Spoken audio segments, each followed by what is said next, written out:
Chief Operating Officer of the WEDC, Tricia Braun, responding to a question from Senator Weinhaut. Will you follow the recommendations of the Legislative Audit Bureau? Here was her answer. I think, as we discussed before, and in our compliance plan, there are discussions that we want to have in regards to interpretations, and I think it was suggested earlier that it puts both LAB and WEDC in kind of an awkward position, so to speak, just because of the mission that we're set forth to do and the responsibilities that we have, and the way that the statute is interpreted. So do you have our commitment to working forward and taking these recommendations seriously and having conversations to address them? Absolutely. Absolutely. Do we plan to implement them? Probably not. The nonpartisan Audit Bureau was, hey, maybe you should count net jobs created.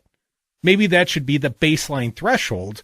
And that was the very proposal that COO Tricia Braun says, probably not. Don't know about that one.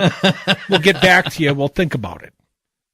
Dan Ahrens, now the chair, I guess, is the He position? is the chair. A private business person. He has replaced Governor Scott Walker as the chair.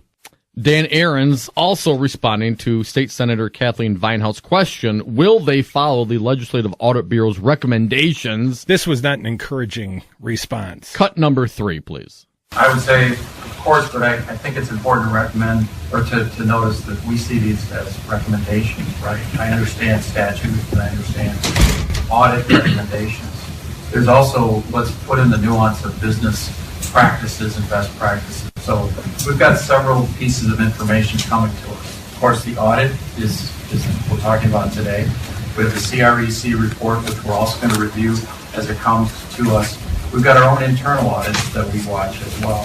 So from the board's perspective, that's why I use the words continuous improvement, because there may be things in the audit. The LAB's done a fabulous job of giving us all kinds of great recommendations that we need to also digest and see whether or not they work in good business practice. Great recommendations like count the jobs, follow statute, underwrite the loans. Those are just recommendations, I guess, Dominic, to be discounted if Dan Ahrens so chooses